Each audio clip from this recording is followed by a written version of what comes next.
দ্বিতীয় বিশ্বযুদ্ধের ময়দানে বসেও ভোলেননি প্রেমিকাকে। 2 বছরে আদান প্রদান করেছেন 200-র বেশি প্রেমপত্র। এমনকি যুদ্ধের মাঝেও বাড়ি ফিরে প্রিয়তমার সাথে বাঁধেন গাঁটছড়া। মার্কিন দম্পতি রে ও জেইনের এসব চিঠিতে অমর ভালোবাসার পাশাপাশি উঠে এসেছে যুদ্ধের ভয়াবহতা ও অনিশ্চয়তা, সাথে বর্ণবৈষম্যের মতো গুরুত্বপূর্ণ সামাজিক বাস্তবতাও। New Zealand Dairy, excellence in quality. প্রকৃত ভালোবাসার জন্য বাধা নয় কোনো যুদ্ধই, এর বাস্তব প্রমাণ যুক্তরাষ্ট্রের রেমন্ড হুইটেকার ও জেইন ডিন। দ্বিতীয় বিশ্বযুদ্ধে যখন জর্জরিত গোটা বিশ্ব, সে সময় তারা একে অপরকে লেখেন 200-টিরও বেশি প্রেমপত্র। 1942 থেকে 43 সালের মধ্যে যুদ্ধক্ষেত্রে বসেই চিঠিগুলো আদান প্রদান করেন রে।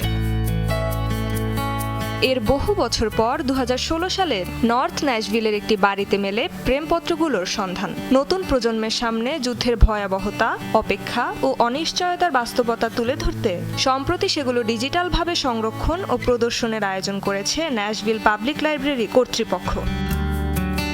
এরপর থেকেই রে এবং জেইনের প্রেম কাহিনী আলোড়ন তুলেছে বিশ্বজুড়ে। তাদের পরিচয় ন্যাশভিলের মেহারি মেডিকেল কলেজে পড়ার সময়, আর সেখানেই শুরু হয় তাদের প্রেম। তবে 1942 সালে রে মার্কিন সেনাবাহিনীতে যোগ দিলে বন্ধ হয়ে যায় দেখা সাক্ষাৎ। কিন্তু সেনা ঘাঁটিতে বসেও প্রেমিকাকে চিঠি পাঠাতে ভোলেননি রে। অপর পাশ থেকেও মিলতে থাকে জবাব।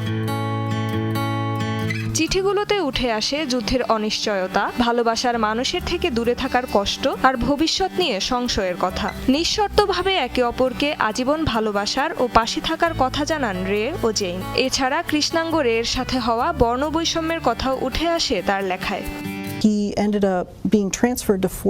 এটি কেবল একটি প্রেমের গল্প নয়, এই চিঠিগুলো সে সময়ের বাস্তব অভিজ্ঞতার এক অনন্য দলিল। বর্ণবৈষম্য, লিঙ্গভিত্তিক বৈষম্য, কাজের চাপ, একজন সেনা সদস্যের জীবন, সবকিছুর প্রতিফলন এখানে আছে। অবশেষে যুদ্ধের মাঝে 1942 সালের নভেম্বরে বিয়ে হয় রে ও জেইনের। কিন্তু বিয়ের পরও একসঙ্গে থাকা হয়নি তাদের। রে সামরিক ঘাঁটিতে ফিরে গেলে ন্যাশভিলে নিজের পরিবারের কাছে চলে যান জেইন। এর পরের এক চিঠিতে যুদ্ধ শেষে চিরকাল একসাথে থাকার আকাঙ্ক্ষার কথা জানিয়েছিলেন রের নববিবাহিতা স্ত্রী। তবে যুদ্ধ শেষের আগেই নিয়তি তাকে ফিরিয়ে আনে প্রিয়তমার কাছে। 1943 সালের মার্চে চিকিৎসাজনিত কারণে যুদ্ধক্ষেত্র থেকে মুক্তি মেলে রের। শুরু হয় এ দম্পতির ভালোবাসার সংসার। 1989 সালে রের মৃত্যুর মাধ্যমে শেষ হয় অমর এ প্রেম কাহিনীর। রেজওয়ানা সাইমা, যমুনা নিউজ।